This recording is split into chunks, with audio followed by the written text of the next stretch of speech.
Creating jobs, reforming taxes, and keeping spending under control are three of the main tasks facing the person that Kentucky voters choose to be the Commonwealth's next governor on November 8th. Three men are seeking the job: Democrat Steve Beshear, the incumbent, Republican David Williams, and Independent Gatewood Galbraith. Williams is currently the Kentucky State Senate president, the first Republican to hold that position. He received a law degree from the University of Louisville. As a recent college graduate, myself and my friends have had trouble finding jobs. I was wondering what the plan is for you and your administration to create jobs and keep these young professionals here in the Commonwealth. Shana, you asked the real question that really defines this governor's race. The Williams Farmer team has a definite plan that can be found at www.williamsfarmer.com to change the business climate in Kentucky, to make Kentucky the best place in the United States of America to create jobs and retain jobs. Primarily, we want to change from a productivity tax or an income tax over to consumption tax. We want to change the workers' comp laws and the workers' comp laws in Kentucky, the unemployment insurance laws in Kentucky. We have to make Kentucky a right-to-work state by local options. These sort of changes will create a business environment where jobs can be created in Kentucky and we can compete with the southern states. And now, of course, Ohio, under the leadership of Governor John Kasich, and Indiana, under the leadership of Mitch Daniels, are making these sort of pro-job creation laws. And if Kentucky doesn't change and have some bold leadership, unfortunately, young people like you will locate to other states, and that's our #1 challenge as governor of the Commonwealth of Kentucky. There are currently over 200,000 Kentuckians unemployed, many here in northern Kentucky. One way to solve that problem would be to reinvigorate our airport to create more jobs. How will you take steps to do that? Well, you know, the Cincinnati Northern Kentucky Airport is a real challenge for everyone. There are obviously some infrastructure problems there, but the larger problem that we have is the lack of Kentucky in particular to be competitive for job creation in the area. The logistical supports and capacities that we have at that airport should make everything boom there in the area. But I think the tax structure in the state of Kentucky needs to be changed. We need to go from a consumption-based tax instead of a productivity tax, to do away with a personal income tax, to make sure that we have corporate headquarters that want to locate in Kentucky by changing our unemployment insurance laws. These sort of basic changes will create more job opportunities and more corporate headquarters wanting to locate into the area. I really believe that the lack of traffic that we have there has been indicated because we have had a failure in Cincinnati and in northern Kentucky to retain the corporate headquarters sort of businesses that we need and to recruit the logistical-based businesses that we really want to have. So I think that you have to work hand in hand with the airport authority and the local governments to make sure that we have the best business climate necessary. And where the business and traffic is, I think the airport will reinvigorate itself when we have more activity in the area. As the owner of a coffee shop, I want to continue to serve my community for many years to come. What I want to know is how you can improve the business climate, specifically lessening the tax burden on businesses like mine. Well, you know, small businesses are the backbone of any economy. About 70% of the jobs that are located in Kentucky are actually created by small businesses. Businesses such as yours have unemployment insurance problems, health insurance problems. You have problems actually as far as the tax structure that we have. The income tax is especially burdensome on small businesses. As president of the state Senate, I've made sure that we tried to stop the job-killing taxes on small businesses. We stopped $360 million of additional taxes on small businesses in the last session of the General Assembly. So I want to make sure that every Kentuckian has the opportunity to stay here, and in order to do that, removing the Kentucky income tax will have a tremendous effect. Changing the other tax structures, going to a right-to-work state, all those sort of things will make more money available to spend in retail, and that should help every small business. The majority of NKU's budget comes from student tuition because state funding is proportionally less than other state schools. What plans do you have to help bring this into balance? Well, the universities that were previously called regional universities, now referred to as comprehensive universities, do have proportionately less funding per student than maybe University of Kentucky or University of Louisville. Northern Kentucky University is the newest entry into our state system. Dr. Vetruba has done a wonderful job at Northern Kentucky University, and you may be assured that in these limited times that I'll make sure as governor that Northern Kentucky University is treated equitably. I know how important Northern Kentucky University is. As president of the state senate, I've been very involved in expanding the campus. I just spoke up there very recently at the dedication of some of the new buildings up there, the informatics building. My wife is an alumni of the University of Northern Kentucky Law School up there, the Chase Law School, so you may be assured that I'll do everything, but we're in tough times, and until we can take care of our obligations in elementary and secondary education and create and retain more jobs, there are going to be tough times. Governor Beshear has actually, in my opinion, misled the people of Kentucky as to how very dire our economic situation is, so you may be assured we'll be fair to Northern Kentucky University, but we're going to have to grow our economy to make sure that we can afford to do the things that we have to do and that we want to do in the future. State funding for school districts continues to decrease, while the unfunded mandates of Senate Bill 1 continue to increase. How do you plan to support school districts with costs and resources needed to properly implement technology centers, teacher training, new standards, and a new accountability assessment system? Well, you know, we have a serious funding situation here in the state of Kentucky. In the last year, Governor Beshear, when we did our budget, underestimated the number of students that were going to attend as far as our average daily attendance. And as you know, the SEEK funding formula last year in schools was reduced by $28 million. And this year, because of Governor Beshear's underestimation, it's anticipated that $58 million will be cut. But I can't promise you that there's going to be any additional funding for education that's available. We have to be more efficient. We have to give you more latitude as a superintendent. We have to let you to make sizes, such decisions on class sizes and social studies classes, on the certification of preschool sort of help down there is for whether you need a 2-year or 4-year degree. We have to allow you to have more latitude in the various different kinds of funding that you have there. Education is my top priority and has been ever since I've been in the Kentucky General Assembly.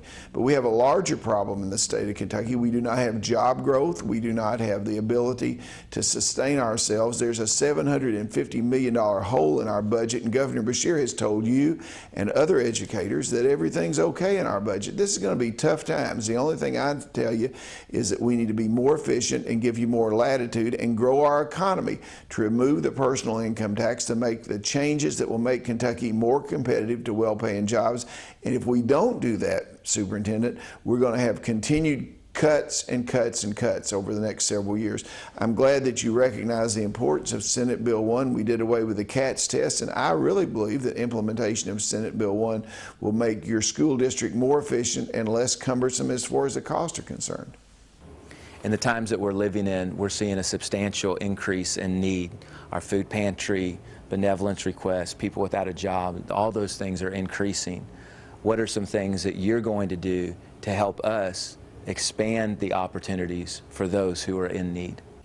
Well, you know, I recognize the good work. I've been by your church. I haven't had the pleasure to attend, but I've attended other churches in the area. The philanthropic and charitable opportunities that are provided these days are more numerous than the funds are available. But the main thing a Kentucky governor can do, and the main responsibility a Kentucky governor has, is to create well-paying jobs in our state, to make sure that fewer people are faced with a situation of unemployment or underemployment. As you and I speak today, the unemployment rate in Kentucky hovers around double digits. It's just not acceptable. It's doubled during the time period that Governor Beshear has been in office, and he doesn't really have a plan to create new jobs. I will tell you that doing away with the personal and corporate income tax will give more disposable income to all Kentuckians at whatever income level, and I would hope that those individuals would tithe and donate more to organizations such as the Seven Hills Church so that you can do philanthropic activity. But my primary goal is to make sure that more people are able to sustain themselves and have well-paying jobs, and I think a governor of Kentucky can create an atmosphere that can happen. if I vote for you, can you tell me, after your first year in office, what changes I will see in the state of Kentucky that will make my life better? Well, you know, I think that the first year that a governor is in office should be his or her strongest year. That I'm ready to go to work immediately. I will be truthful to you. I'm going to take a week off after the election, and if I'm so fortunate to be elected, I'll immediately be involved in transition. The new governor takes office on December the 10th. But I'll already have in place a plan to change the economic situation of all Kentuckians, to do away with the personal income tax, to change unemployment insurance, to give local counties the opportunity to do right to work, to make sure that we do something about a pension plan in our state which is unsustainable. All those things will have an immediate effect upon your life. The fact that as you work every day, you'll be able to keep more of your hard-earned money and make your own decisions about consumption. These sort of changes will, in my opinion, and the opinion of Dr. Art Laffer, who's my primary economic advisor, will make Kentucky the best place in the United States of America to create and retain jobs. National health care reform has fundamentally changed the way that health care is delivered. But with those changes have come unfunded mandates as the federal government pushes down expenses to the state levels. Are you willing to accept those changes, or are you wanting to fight back? Well, you and I know each other, and you know I'm willing to fight back. I think the Obama health care plan, which the official name is the Affordable Health Care Act, is the most unconstitutional and ill-conceived piece of legislation that I've ever seen in my years, in my entire adulthood. The truth of the matter is that the United States government does not have the authority to dictate or mandate that individuals have to buy any good or service or product, in my opinion. 400,000 additional people will be put on the Medicaid rolls, and we'll have a health insurance policy that's put on every Kentuckian that we don't even know what the terms are going to be. And the Hospital Association, and your organization is a member of that, has anticipated that Kentucky hospitals alone will lose $1.3 billion because of the Obama health care plan. I will make sure that Kentucky joins the litigation and files briefs in the United States Supreme Court. Steve Beshear supports Barack Obama and is not willing to intervene, and that's one of the real main differences between a Williams administration and a second Beshear administration. The Brent Spence Bridge needs replacing, but funding is stalled. What are your thoughts on turning it into a toll bridge or private-public financing? What are your thoughts on that? Well, funding is not stalled, it's non-existent. You know, we have the bridges across the Ohio River in Louisville and in northern Kentucky, between northern Kentucky and Cincinnati, that in my opinion should be paid for by the federal government. You have I-71, I-75, I-65, I-64, all of those major interstates cross the Ohio River between either Indiana and Ohio and Kentucky.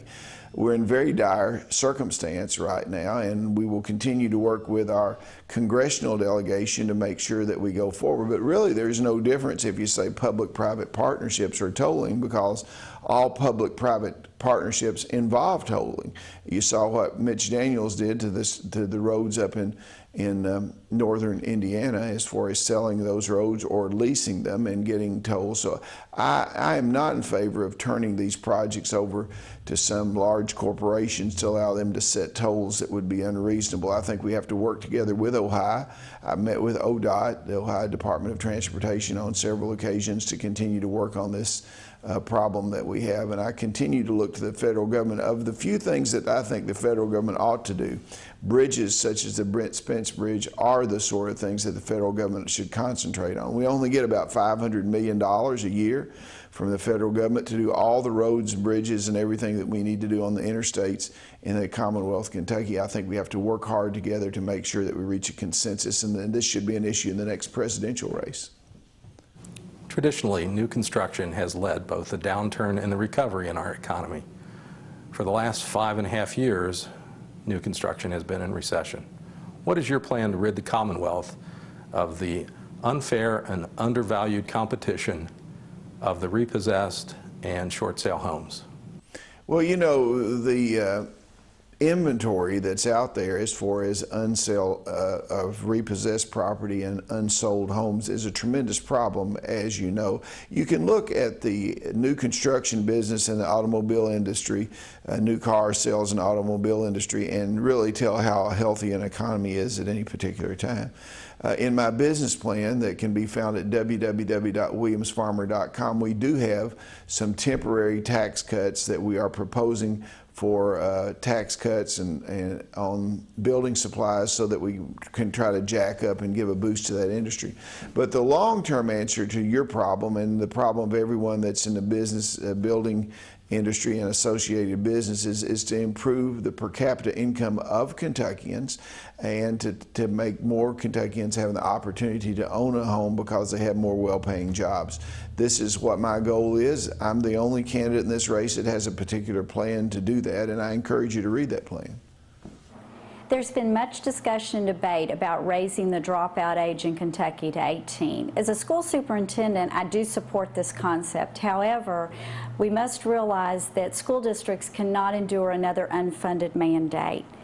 What do you propose to financially support raising the dropout age to 18, and how are you going to support providing alternative and innovative programs for students that cannot be successful in a regular high school environment? Well, as superintendent, I think that you hit the nail on the head. The governor has advocated taking the mandatory attendance age up to 18.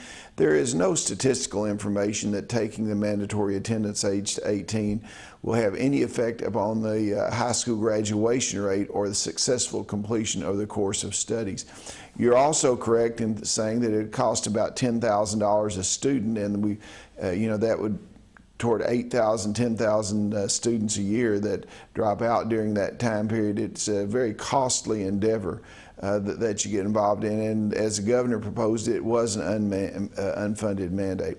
It's my proposal, and has always been my proposal, to intervene earlier in students' lives to make sure that they don't get to the dropout point, to recognize the fact that they're having academic or social problems in their life, and to intervene at that time period. I quite frankly believe that after a student gets to be 17 or 18 years old, that you have to have a very specific plan to keep them probably in separate classrooms. And only recently, I was glad to see the State Department of Education give more guidance to local school districts as to the level of curriculum and activity that needs to be there, so we just don't have storehouses for these students. But I don't believe that taking the dropout age to 18 accomplishes anything. There is no data to back that up. What it does accomplish is intervention early on in the 5th, 6th, 7th, and 8th grades, and I've been a leader in making sure that we did away with the CATS test so that we have individually valid information so that we might track students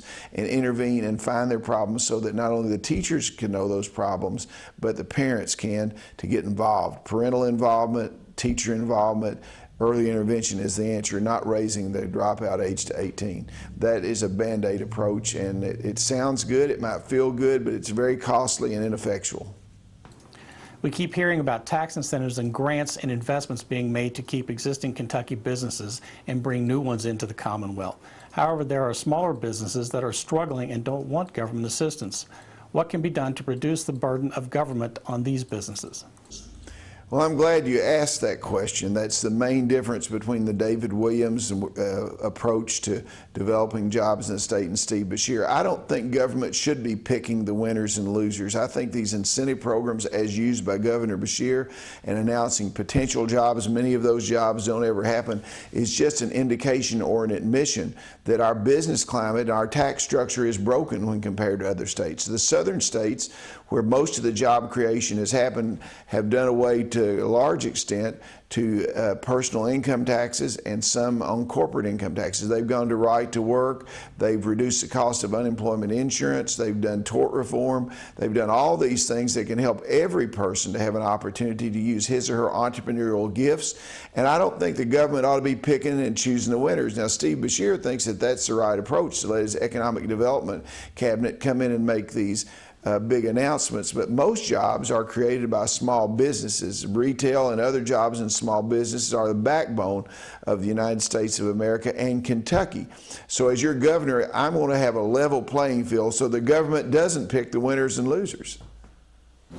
NKU recently launched its plans for the Health Innovation Center to help Kentucky's future economy and health professions.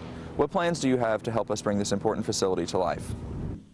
Well, again, you're asking questions about facilities. You know, I've worked really hard when the arena was built to make sure it was not only funded but built in a larger capacity, the informatics building that we recently dedicated. But what you must realize is that we're in a dire economic circumstance here in the state of Kentucky.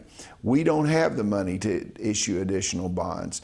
The issue as a young person you should be interested in is how can we create an economy so you and your classmates and people of your generation won't have to assume the tremendous debt that's going to be put on you in the form of unfunded liability in our pension plan, or as far as the $890 million that the state government had to borrow to pay unemployment insurance. These sort of changes, when made, will have a business environment where we can have well-paying jobs, and when those jobs come about, we'll have more money to do the sorts of things that we need to. We can't afford to have layer after layer of additional debt, in my opinion, even for the most worthy things. So I'll be glad to work with this president of Northern Kentucky University and whoever the next president might be, and of course I hope we get one as good as Dr. Vetruba has been.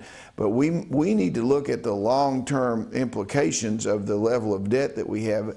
Education and higher education are the most important things that we do as a government. But at the same time, we can't afford to continue this deficit spending that we're doing. And you may be assured that as a governor of the Commonwealth of Kentucky, I'll try to grow this economy so we can provide more opportunities for all Kentuckians.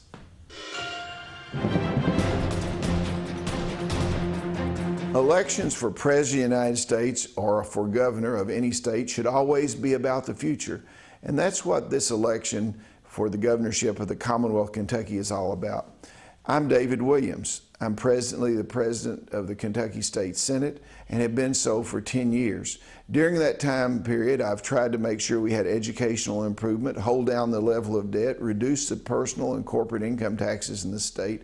But now it's time that we do the next thing, the next level of economic development, the next level of job creation. We have a governor in Steve Beshear who's trying to tell you that everything's okay in Frankfort, but I'm telling you there's going to be a $750 million deficit in January, and we have to change the basic way we're doing business in the state of Kentucky. I want to do away with the personal and corporate income taxes and have a consumption tax that rewards productivity and rewards people who make good choices in their consumption. I want to change the unemployment insurance system in the Commonwealth of Kentucky and make it more affordable. I want to let every county determine whether they want right to work in their county, which will help create thousands of jobs as folks look after this recovery gets underway as to where they might locate to do business. I want to basically change the pension plan in the state of Kentucky to change it from a defined benefit to a defined contribution plan and start digging our way out of the billions of dollars of unfunded liability that we have in the pension plan. I believe as governor of the Commonwealth of Kentucky, I can reach consensus with the members of the House and Senate by having regular leadership meetings with those members of the leadership of the Republican and Democratic Party and the rank and file members. But more importantly, I'm going to go around the state of Kentucky to reach a consensus on one thing, that we cannot continue to operate in an environment where we can't compete on a level playing field for the creations of jobs. When Governor Beshear has been going around the state and making these announcements about potential jobs and giving special dispensations or special incentives to various businesses, it's just an admission that Kentucky is not competitive anymore. If you want a real change, if you want to look at a real plan, look at www.williamsfarmer.com for a sound fiscal plan, a sound plan that will move our state forward in job creation and retention. If we don't make those changes, we will be in a black hole in Kentucky, because we have leadership changes that have happened in the North. Governor Kasich in Ohio is making these changes with a Republican legislator. Judge Mitch Daniels, the governor of the great state of Indiana, is making these sort of changes, just as all these states to the north are making changes. The southern states made those years ago. That's where the jobs have been created, and Kentucky has to make these changes. If you want a governor that has a bold vision for the future of the state of Kentucky and is not just going to tell you, well, I've managed well in tough times and this is the best we can do, you deserve a governor that has a plan A good coach has a good game plan, a good business person has a good business plan, and a good governor must have an agenda and a plan that they can go to work for immediately. I solicit your aid, assistance, support, and your vote in this race for governor. The polls show that we're behind at this particular juncture, but those polls are just an indication of who spent the most money in a disparaging campaign. Governor Beshear does not deserve to be re-elected to another term because he does not have a vision for the future. If you want a governor that can really help change Kentucky and take us to where she can be and let her become what she can be, vote for David Williams and Richie Farmer for governor and lieutenant governor, and I'm sure a year from now I won't be here saying, well, we could have done that. I'll be here, and together we can congratulate each other for moving our state forward. Just a reminder, before you go to the polls, make sure that you read up on the candidates' positions so you can make a very informed decision. And those polls are open on November 8th from 6 a.m. to 6 p.m. Tom McKee, 9 News in Frankfort.